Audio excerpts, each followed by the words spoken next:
Panelists last episode, so we're so excited to be here with you. So give it up for the Brooklyn Outdoor Loft. That's where we are today. Love this space. Love it. I'm so excited. I just want to do a couple of quick shout outs. So the beautiful florals that you see here were provided by my beautiful friend and soror, Amber Kirkland, with Velvet Touch Design. So this is her floral arrangement. And these florals are actually a gift from my boo-boo, my dear friend Kelly Kirkwood. She'll be doing an interview with us soon this season, so you'll be seeing her soon. And I'm so excited because I have my girls here today. Now, I'm a firm believer in, your circle is a reflection of who you are. And I just happen to have some doctors in mine. Now, look, I ain't no doctor, but... So I'm so honored to have Dr. Brittany Carter-Snell here. Yeah. And I'm honored to have one of my other best friends here, Dr. Tiffani McElrath. And we are talking about all the myths that you hear about when it comes to dentistry and skincare. Now, you guys know I've been obsessed with skincare this year. If you follow my social media, I'm like getting facials like every month and going to the dermatologist, like really trying to get my skin together. So let me tell y'all before we get started, I got a chemical peel from my dermatologist, Miss Brittany over here. Let me tell y'all, the devil tried to take me out. Let me tell y'all, it's not the same. Going to a dermatologist and going to an esthetician to get a chemical peel is completely different. Y'all, my face was falling off. I was like, I look like Magilla Gorilla.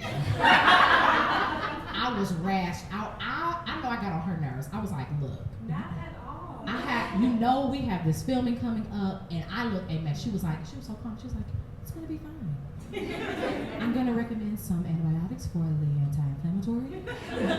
You're gonna put some hydrocortisone on you'll be fine. I was like, you are way too calm. My face is a mess. She was just like calm. So I'm so excited to have her because she's like really good at what she does. So we're gonna talk about common myths. Now, you guys know, of course, this is a YouTube show, and I'm obsessed with YouTube. So one of the biggest trends was everybody brushing their teeth with this black charcoal toothpaste. And I was like, okay, before I put this in my mouth, let me call my friend and see what she say. So Tiffani, tell us all about this, because I was actually looking online. My girls, they're from, what's the name of their YouTube show? Boldly. Are you guys familiar with Boldly? It's like a group of girls, and it's like maybe 5 or 6 of them. They all do like different YouTube shows, and they talk about products, they talk about anything. And they did this challenge. It was like 6 of them, and their reactions were hilarious. Like one, she was like, first of all, what is wrong with my mouth? Like their mouths were like completely black on the inside, but their teeth ended up coming out white. So I was like, does this really work? So Tiffani, tell us. So when Kim called me, I said, you know what, let me just buy some activated charcoal toothpaste. Well, activated charcoal toothpaste. And the reason why I put it in quotation marks is because there's 2 types of charcoal. There's activated charcoal, which is good for medical uses. So, if someone has an overdose or if there's toxins in the body, the pores can actually remove the toxins. And then there's the charcoal that you use for pit fires and barbecuing. So the FDA has not approved any activated charcoal toothpaste. So my automatic concern was, how do you know if the toothpaste you're buying is really activated charcoal toothpaste? Right. So I took a risk, and I bought some activated charcoal toothpaste. I can only read white and clean. Everything else is in... We don't know what that says. I can't read it. So I have to be honest, I was very concerned about trying this. Kim called me and said, Tiff, did you try it yet? I said, not yet, but I promised I would. So I did try the toothpaste, and I may not be the best person to try it because my teeth are already pretty white. Yeah, her teeth are already white. I will say, the whole purpose of activated charcoal is the pores are supposed to remove staining, plaque, and tartar buildup. So of course, after you remove all of that, it's going to look whiter, it's going to appear whiter. As far as changing the entire color and hue of your teeth, it's not going to do that. So I believe it's only removing the stains, the plaque, and the tartar, which is going to make your teeth appear whiter and look better. But as far as going a shade brighter or two, this is not going to do that. So Okay, so basically stick to your normal, teeth whitening regimen. Yeah, use sodium bicarbonate. So another thing people try to use is baking soda. Okay, it's fine every once in a while, but if you're doing that on a frequent basis, it's very abrasive. And once you start using a lot of abrasive products on your teeth, it can cause erosion of the enamel. And that can lead to a downward spiral. So once you have abrasion of the enamel, then your teeth become more sensitive, and then it gives you the chance to start developing more decay. So it's not good. No, well, you can remineralize enamel. Yep, you can remineralize enamel from like fluoride. Yep, which is like a vitamin for your teeth. But the best thing is just to use a toothpaste that has sodium bicarbonate, which is another form of baking soda, which is not as abrasive. That's awesome. That's awesome information. She saved my mouth, y'all, because I was about to be a stinking hot mess. You hear me? Like, Brittany's not responsible. So, Dr. Carter-Snell, now tell us just about, in terms of dermatology, because a lot of people say, well, I just have always had acne, or it runs in my family. Like, is that true? Is that something common? Does it run in families? Is it something that can be prevented? Sure. What's your take on acne? Yeah, so we have a lot of studies that do show that there is a hereditary component to acne. So that's one of the questions that when my patients come in, we're asking, do you have any family members that had acne? Otherwise, most commonly we see people with acne around adolescence time, because that's when your hormones are on a roller coaster ride, right? So when you're about to come on your menstrual cycle, for example, you may notice you get a couple of new pimples. That's because your hormones are changing during that time. And very rarely do I have patients that just don't flare with their menstrual cycle, but it absolutely can be prevented, because we have studied a group of indigenous population on the island, and they have no acne whatsoever. Here's the key. They don't have any carbohydrates in their diet. That's it. So it's the So food. America is trying to tell us that it's our hormones that are the issue. Okay, well, what about these women who are on the island? They also have hormones just like every other woman in this room, Right. and they don't have a pimple in sight, Come on. right? So our regulation on our food, that really is the bottom line. And so we can take ownership of our own health, because that's what you need to do. You need to certainly treat yourself from the inside out. Right. And I am a board certified dermatologist, but I'm also boarded in internal medicine. So anybody coming to see me, I am making sure that internally you are together, because otherwise it's going to show externally. Yeah. And so how do you do that? You That's need deep. to make sure, absolutely, your diet has to be proper. You need to consume whole foods, whole meats, whole vegetables, whole fruits. And the biggest thing in this country is the preservatives. So you can do one or two major things when you preserve a food. You can do so with salt, or you can do so with sugar. And sugar is really what is driving pimples in this country. That's so my problem. if you love desserts and candy bars and pastas and rice, you are going to notice more of an outbreak on your face than These usual. cupcakes, I can't. So basically what you said is Piper is a hater. That's Piper with Trendy Treats. She sponsors all of our desserts, and Piper, I love you, and I will continue to eat them. Now, continue to break out, yes. because I love you. And you know what? You don't restrict yourself, because everything is okay in moderation, Yes. right? It's just you can't do it in excess, because Yes. then your body is going to tell you, listen, this is too much. And so that's why I love the skin. Yes. It's going to let you know to stop. Even it. if you don't feel anything, you will see it. That's right. You Well, will see it. as you can see, I see it today. I had a visitor, she decided to come on my cheek, but that's all right, because I'm still cute. Yes, you are. With my eyes and everything. We have time for one question. Does anyone in the audience have a question for either one of our doctors today? Yes, Lynn. Okay, let me come over to you. Is this shot okay? Are we good? This question is actually for our dental doctor, and I apologize, I don't have your name. But do you recommend any natural ways of whitening your teeth outside of, baking soda or activated charcoal? Can you recommend anything? Well, one thing I have been doing research on is oil pulling. And you can use either coconut oil, sesame oil, or olive oil. And it actually does work. It helps to pull out the bacteria and the toxins. One thing that people don't realize, if you floss regularly, which I floss first, then brush, and that's what I encourage all of my patients to do. A lot of the times when you see someone with like tartar buildup or plaque, that's what's giving their teeth a more yellow hue. So flossing and brushing is the most important thing you can do. But it's nothing wrong with using baking soda like once a month or two, or twice a month. But again, just be mindful of the abrasiveness. And a lot of people use hydrogen peroxide, but the issue is it might burn your gums first before it actually whitens your teeth. So you have to be mindful of that. Okay. One thing I wanted to say, I did place toothbrushes in everyone's gift bag. Yes. And it has my wonderful husband made my website. It's drtiffany.com, because I get a lot of people asking me to come and speak to young children and stuff. So like if you ever have any questions, feel free to email me on that website. That's awesome. We are so excited that I have you guys here.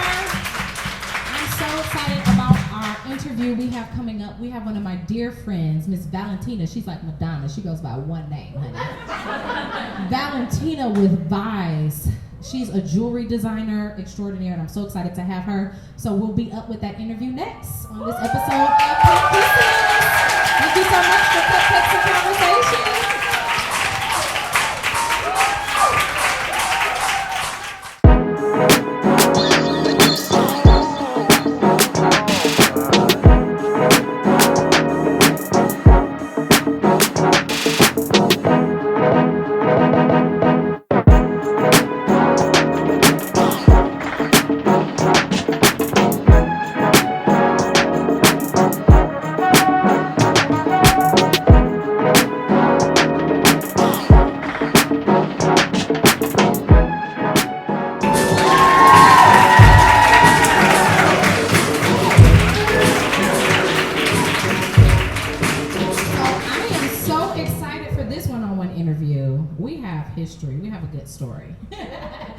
So she's actually one of my first friends that I met when I moved back to Detroit. So if you know, I lived away for about 7 years. So I lived in LA for 2 years, and then I lived in Atlanta for 5. So when I first moved back here, I felt like I had to make friends all over again, with the exception of like, my friends that I already knew here, but I didn't know anybody.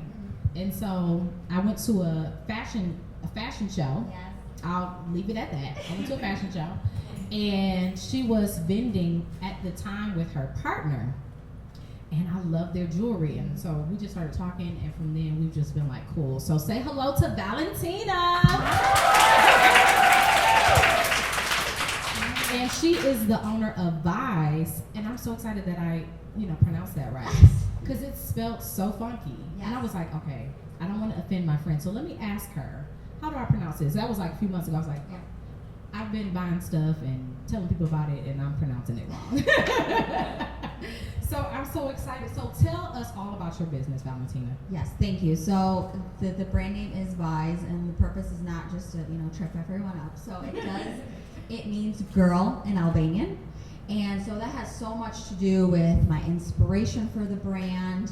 It's not only my heritage, but it just dinged because I'm so inspired by us women and the multifacetedness of us, right? So we can be feminine and very delicate, which some of my pieces are, and then, we're really strong at times in this fierceness, and, we want to make a statement. So I feel like all of that really is what inspires me, and all the strong women around me that have really inspired my design. So that's a lot about what really has motivated me to do this, and so everything is designed by me. I'm the founder, so I draw this out. Everything's handcrafted.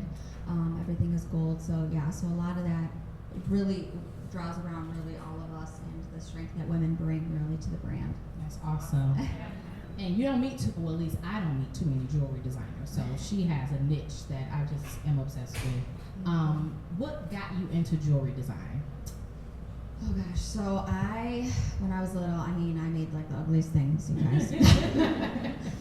But I always just took apart any of the jewelry that I would find, like cheaper things or maybe some vintage stuff that my mom had or anything that I would find, because we always didn't have money and stuff. So, I would always take things apart or make a bracelet into a necklace or just, make a pin or random stuff. So I always liked designing and creating to what, fit my occasion or what I wanted to be that day or how I wanted to dress or what I wanted to style. So that's really where it started. And then, my friends would always come to me for all of my jewelry. Oh, I have this. And I loved the feeling of, giving them something or putting something together and they feel so good and confident. I'm like, oh, I love that. So it came all of a sudden, like everyone would come to me, borrow my stuff. Yeah.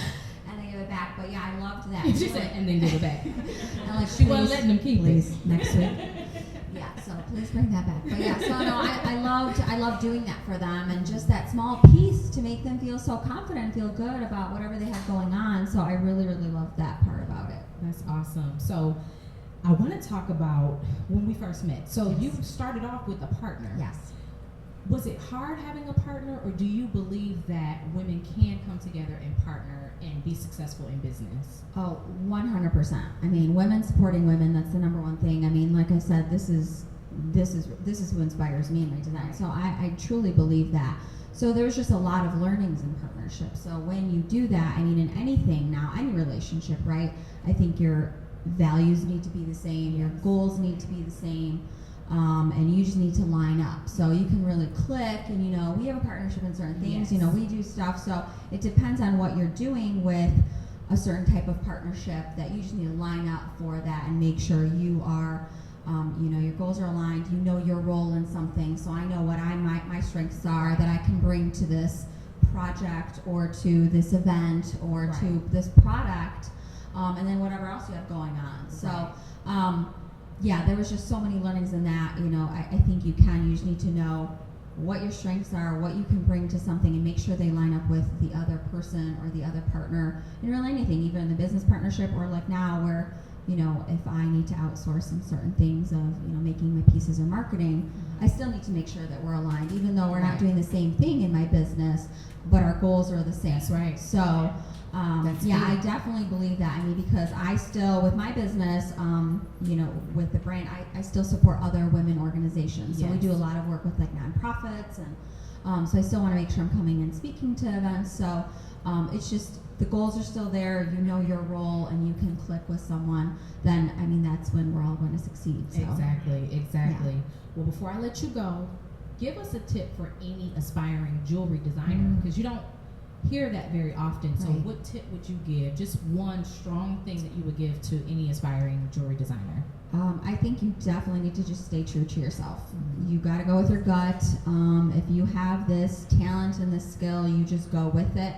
And that doesn't matter. You're going to fulfill yourself, and then naturally people are going to be drawn to that. Always be true to yourself. So I think you'll definitely just find a following or a partnership. If you're not going to be the lead designer, let's say you're going to click with something else and be a part of that. So if you stay true to yourself, then you're going to succeed in that and your passion. So That's always so I tell awesome. people that. That's so awesome. Well, I love you, and I love your I love spirit and your you. energy. Tell everybody where they can find you so they can buy some cool Vajze pieces. Yes. So I am online, so you can purchase anything online. It's www. And I'll spell it for you. Yes, spell it. It's vajze.com. And then on there you'll find any local boutiques that I'm in as well, so you can shop locally or shop online. And then I'm on Instagram, Facebook, Twitter. Find me everywhere under VAJZE. That's so awesome. Connect to me, yes. Thank you so much for being here Thank today. you. Thank you guys so much for joining us for this episode of Pink Kisses. Be sure to subscribe so you can be up to date on all the new episodes. And we have more information coming up about our Fashion and Beauty Summit this October. Make sure you visit www.poshingpopularsummit.com for all details. We're so excited about it. We hope to see you there, and we hope to see you the next episode of Pink Kisses.